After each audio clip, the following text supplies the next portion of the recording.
Je suis le bon berger qui donne sa vie pour ses brebis.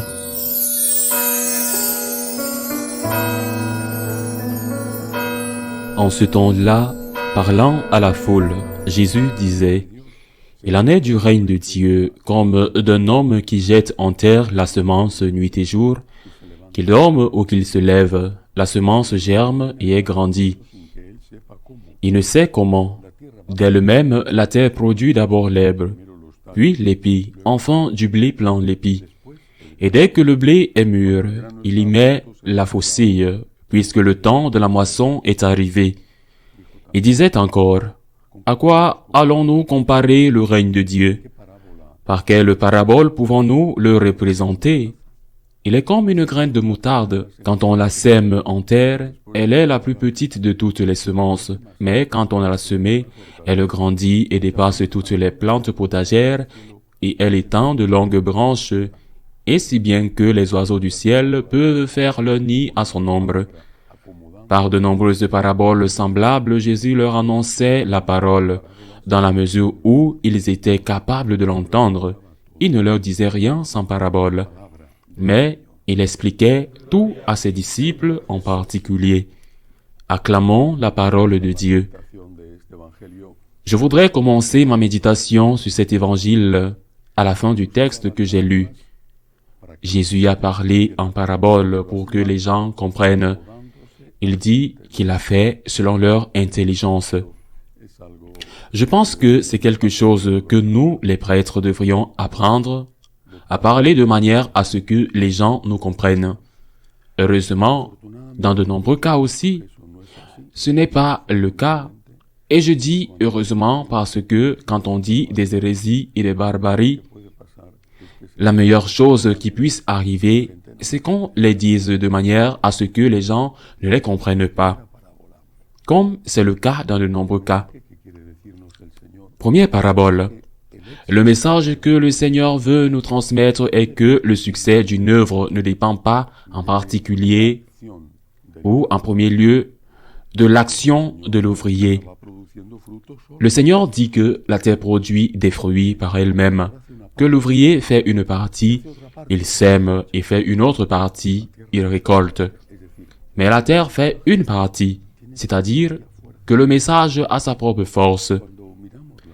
Quand on regarde l'Église ancienne, l'Église des premières années, jusqu'en 65, quand la persécution a commencé, puis de Néron jusqu'à Dioclétien, au début du IVe siècle, quand nous regardons cette période difficile avant 64 et jusqu'en 305-306, nous voyons l'héroïsme, nous voyons le travail, nous voyons les apôtres évangélisés, nous voyons un Saint Paul extraordinaire, nous voyons les martyrs. Mais pourquoi le christianisme s'est-il répandu? Pourquoi? À cause de leur travail ou à cause de la force du message. S'ils avaient travaillé et que le message n'avait pas été le même, le christianisme se serait-il répandu? C'est le message et le messager, Jésus, qui attire. C'est pourquoi nous devons travailler, et je me réfère aux prêtres, mais aussi aux parents dans leur évangélisation, à tout laïc catholique qui a également la mission d'évangéliser. Ce que nous devons faire, c'est présenter le message dans son intégralité propre, parce que c'est Jésus, c'est le message qui touche le cœur. Ce n'est pas moi avec mes mots ou mes arguments, qui bien sûr sont utiles, nécessaires. Si on ne sème pas, il n'y a pas de fruit, et si on ne récolte pas, le fruit est gâché. Mais c'est Jésus, nous devons nous en convaincre, c'est Jésus qui touche le cœur. Ce n'est pas moi, c'est Jésus, et parfois nous devons nous conformer, et nous devons même nous limiter à gêner le moins possible parce que c'est Jésus.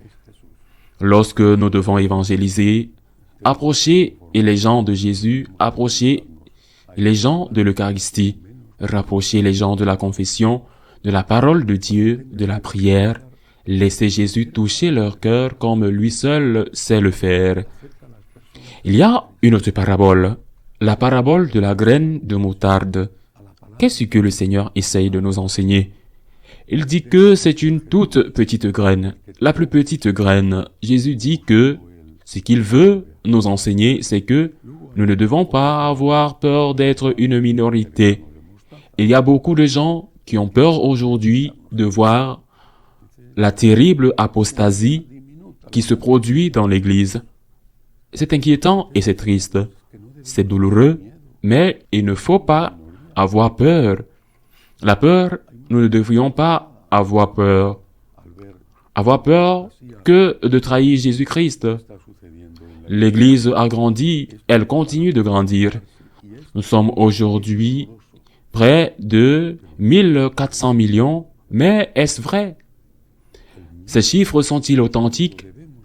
Je ne veux pas dire que le Vatican les gonfle, non. Je veux dire que sur ces 1400 millions de catholiques, c'est-à-dire sur ceux qui sont baptisés au sein de l'Église catholique, combien sont, comme l'a dit le pape Benoît XVI, des païens baptisés? Combien vont à la messe le dimanche? Bien sûr, aller à la messe n'est pas une condition exclusive, car il peut y avoir des gens qui, pour diverses raisons, ne peuvent pas y aller.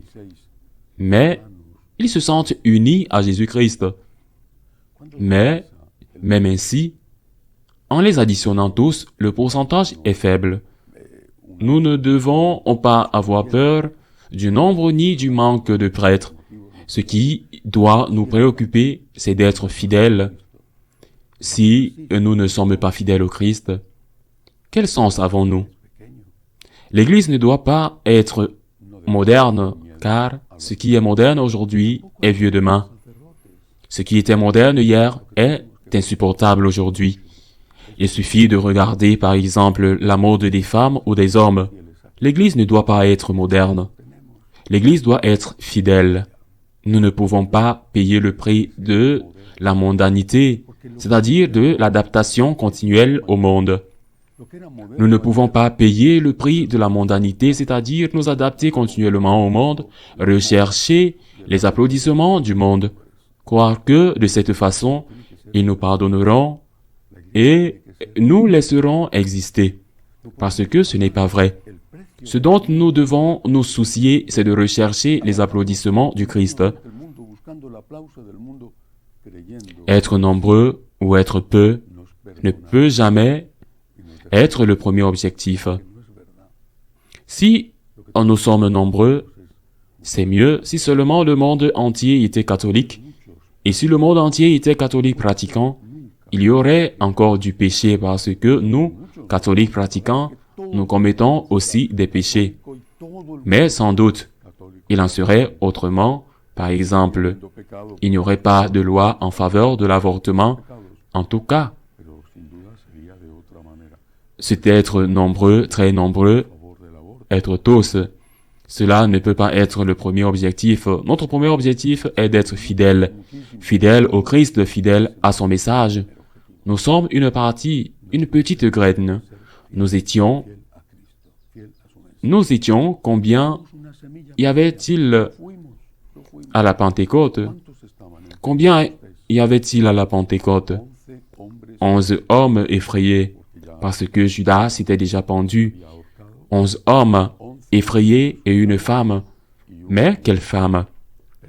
La Sainte Vierge Marie. Et à partir de là, ils sont partis, non pas pour être nombreux, mais pour être fidèles. Et parce qu'ils ont été fidèles, ils ont été nombreux. Remercions Dieu pour cette sagesse qu'il nous enseigne. Demandons-lui de nous aider à la mettre en pratique. Ainsi soit-il.